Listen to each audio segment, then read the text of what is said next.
Hello student, welcome to my channel Shraman lecturer. आज हम आपको बताएंगे जो आपका क्लास 10 सामाजिक विज्ञान का महत्वपूर्ण प्रश्न जो आपकी बोर्ड एग्जाम में कई बार पूछा गया है और 2022 बोर्ड एग्जाम में भी 100% पूछा जाएगा। बोर्ड परीक्षा में 100% आएगा। इस वीडियो में हम लोग ऑब्जेक्टिव क्वेश्चंस भी देखेंगे, अति लघु उत्तरीय प्रश्न भी देखेंगे, लघु उत्तरीय प्रश्न भी देखेंगे, साथ में जो आपका मोस्ट इंपॉर्टेंट दीर्घ उत्तरीय प्रश्न है सभी को देखने वाले हैं। ये वीडियो क्लास 10 के लिए सबसे ज्यादा इंपॉर्टेंट है। वीडियो को लाइक कर देना, चैनल पर नए हो सब्सक्राइब कर लेना, ठीक है। पहला प्रश्न आपके सामने देख सकते हो। देखो, मैं पहले आपको ऑब्जेक्टिव क्वेश्चंस पढ़ाऊंगा जो आपकी बोर्ड एग्जाम के लिए वेरी इंपॉर्टेंट है, वही ऑब्जेक्टिव क्वेश्चंस बताया जाएगा, फिर मैं आपको और सारे क्वेश्चंस पढ़ाऊंगा, ठीक है। लिखा हुआ है यंग इटली सोसाइटी का संस्थापक कौन था। जो देखो, जो यंग इटली सोसाइटी हुई थी उसका संस्थापक कौन था। का नंबर ऑप्शन आपका गैरीबाल्डी, खा है बिस्मार्क, एंड गा है काबूर, एंड घा है मेंजनी। तो आप लोगों को बताना है जो यंग इटली सोसाइटी है उसका संस्थापक कौन था। आई होप कि आपको पता होगा। अगर नहीं पता है तो मैं आपको इसका सही आंसर बताता हूं। इसका सही आंसर होगा मेंजनी, ठीक है। तो यंग इटली सोसाइटी का संस्थापक कौन था? मेंजनी। तो ये है हमारा पहला प्रश्न और काफी ज्यादा इंपॉर्टेंट है आपके बोर्ड एग्जाम के लिए। तो सारे क्वेश्चन आप कंप्लीट कर लेना, नोट बना लेना और आप लोग रिवीजन करते रहना, ठीक है।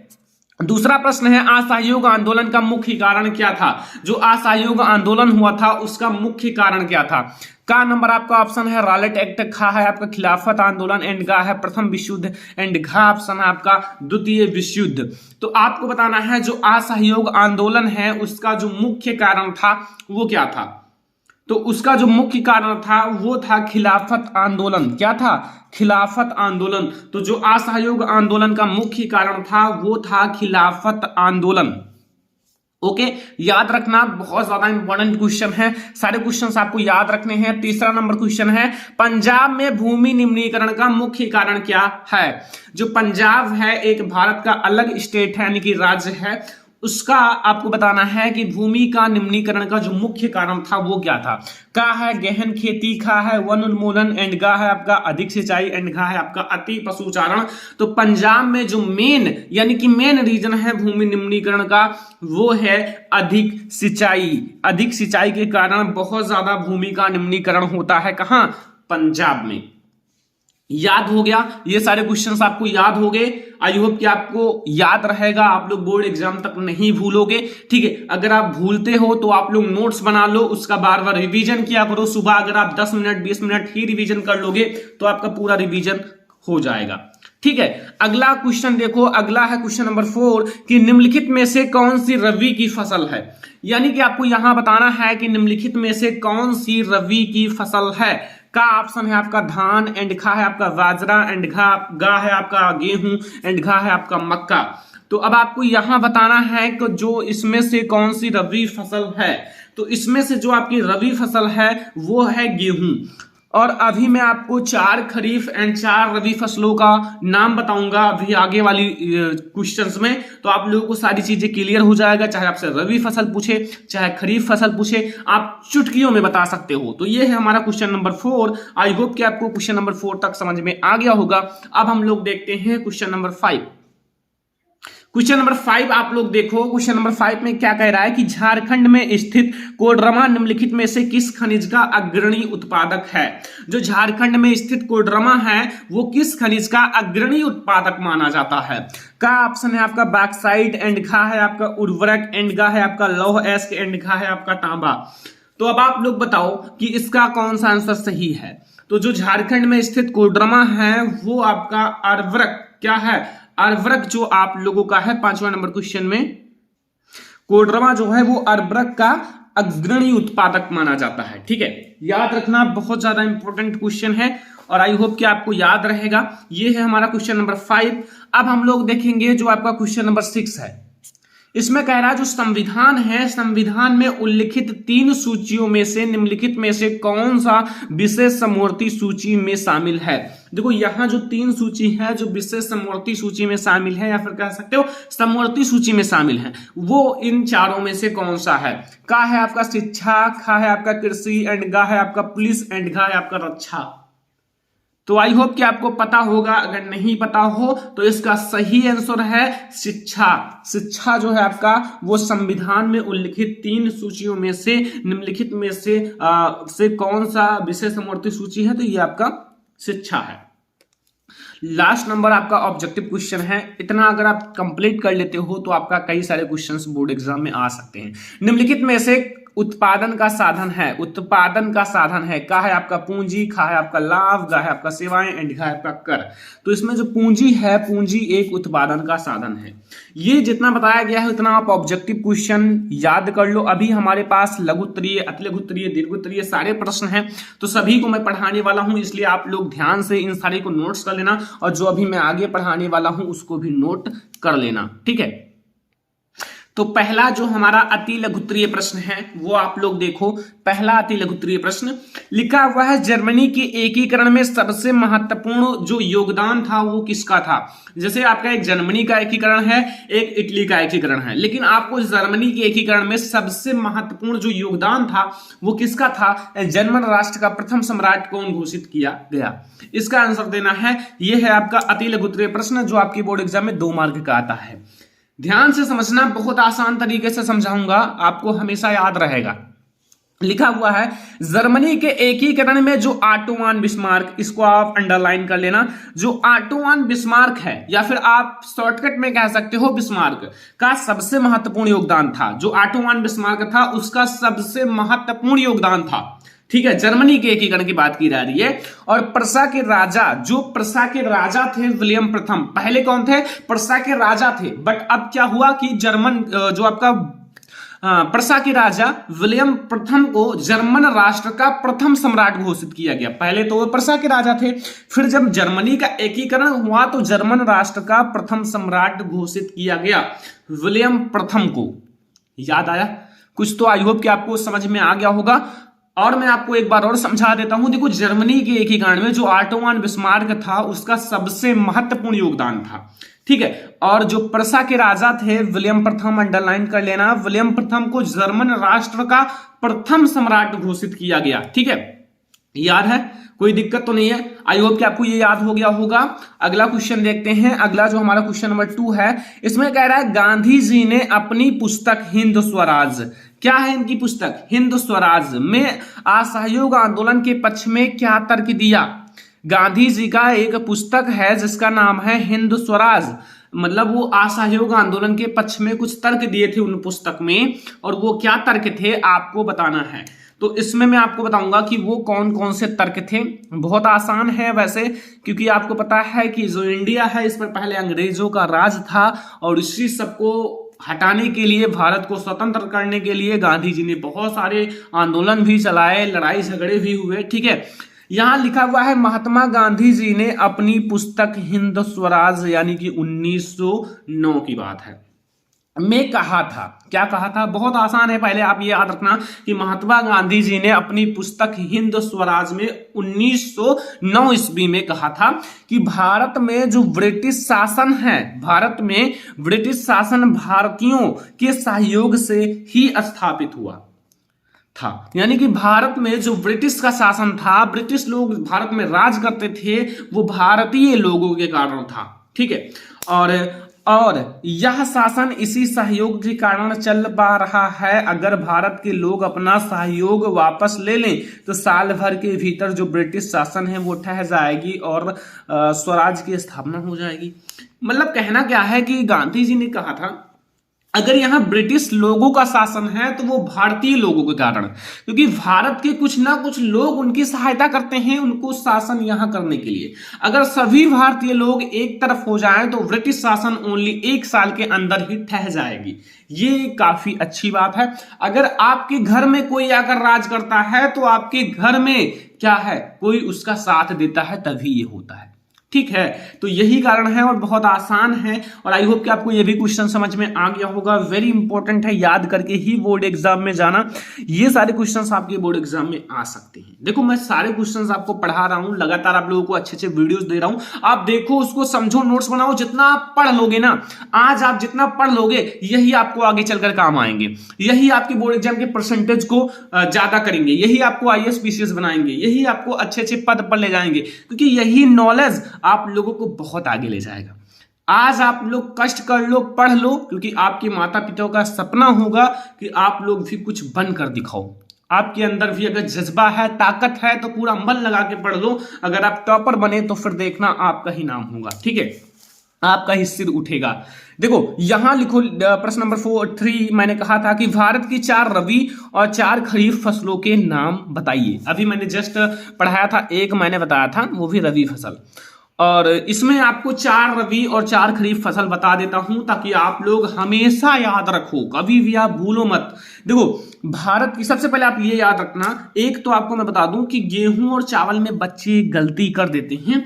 देखो जो आपका चावल है या फिर गेहूं है, गेहूं आपका याद रखना आपका रबी फसल है। कौन सी फसल है? रबी। और चावल जो आपका है खरीफ फसल है, ये याद रखना, इसमें बच्चे गलती कर देते हैं। तो भारत की 4 रबी फसलें वो है गेहूं, जौ, मटर, चना और सरसों। मैंने 5 बता दिया, लेकिन याद रखना गेहूं, जौ, मटर, चना और सरसों ये सारे आपके हैं रबी फसल, ठीक है।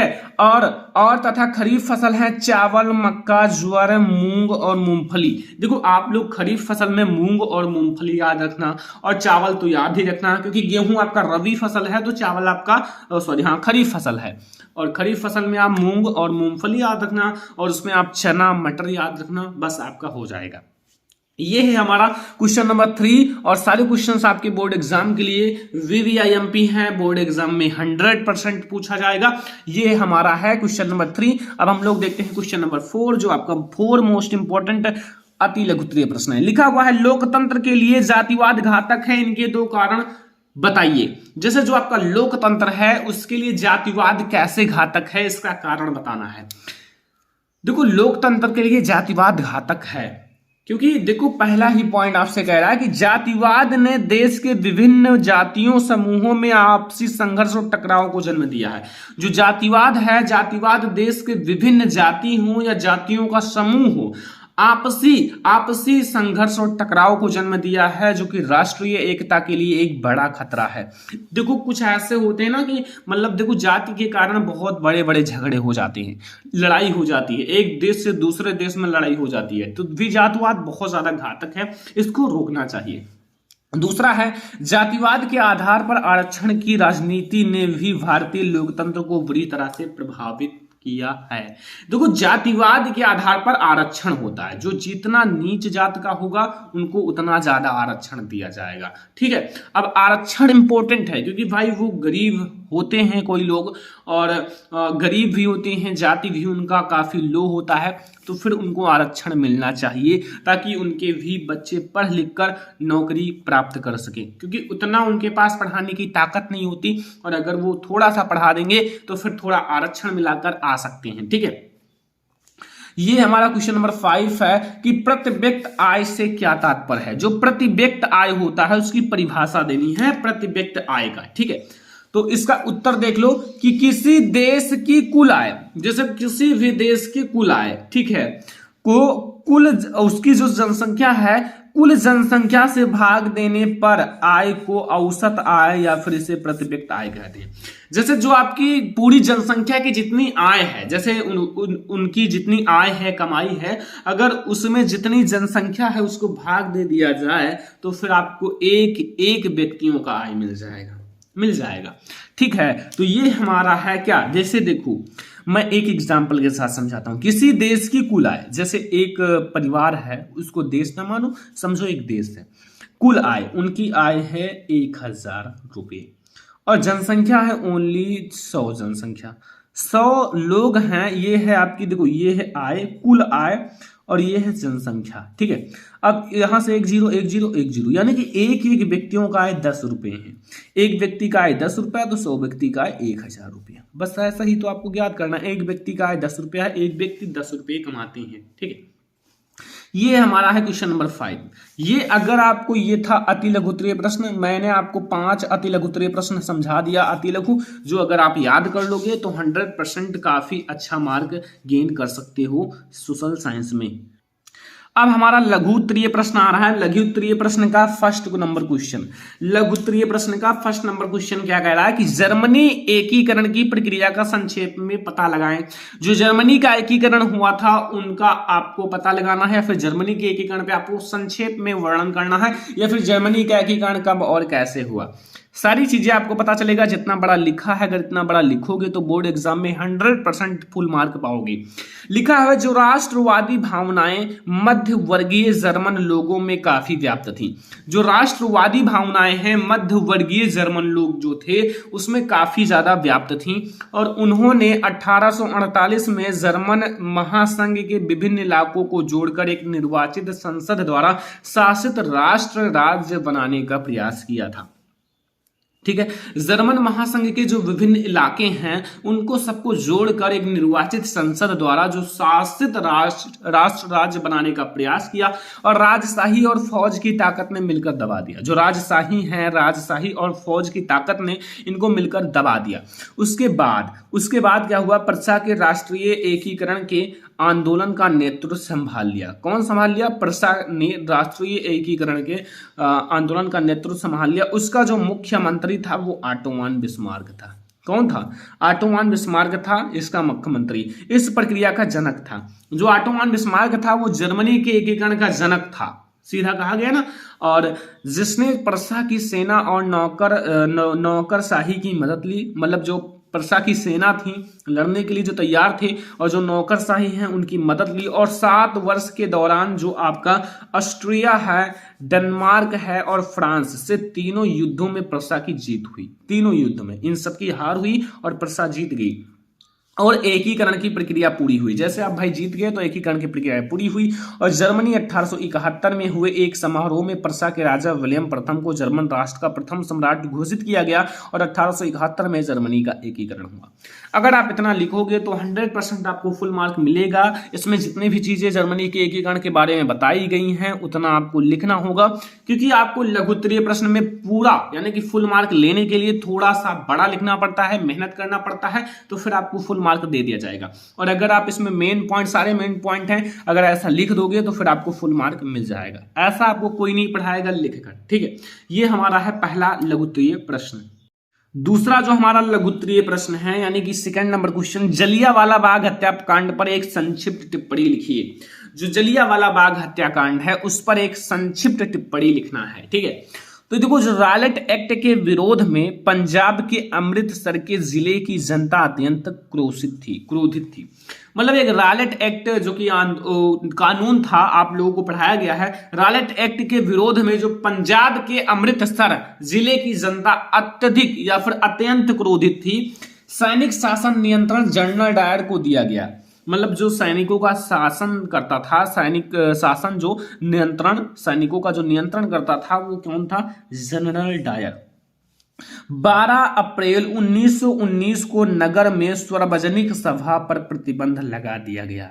मतलब जो सार्वजनिक सभा है उस पर प्रतिबंध लगा दिया गया, जिसकी जानकारी पूरी जनता को नहीं पता था। जिसकी जो जानकारी है वहां पर उपस्थित जो जनता थी उनको नहीं पता था।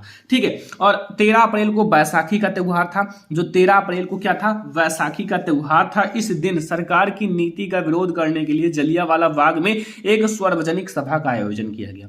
मतलब क्या करने के लिए? एक जलियांवाला बाग था, वहां मतलब एक सभा का आयोजन किया गया उस सरकार की नीति का विरोध करने के लिए। ठीक है, तभी जनरल डायर क्या किया? बहुत देखो, 200 देसी और 50 गोरे, 200 देसी लोग थे और 50 गोरे सिपाहियों को लेकर बाग के एकमात्र दरवाजे को रोक लिया। मतलब जो बाग का एक ही दरवाजा था उसको भी रोक लिया और निहत्थे जनता पर गोली का बौछार 10 मिनट तक किया। जो निहत्थे जनता थी, जिनके पास कुछ नहीं था, लड़ने के लिए कुछ नहीं था, तो उस पर गोलियों का बौछार किया गया। 10 मिनट तक हजारों लोग मारे गए और असंख्य लोग घायल हुए। इस घटना को जलियांवाला बाग हत्याकांड कहते हैं।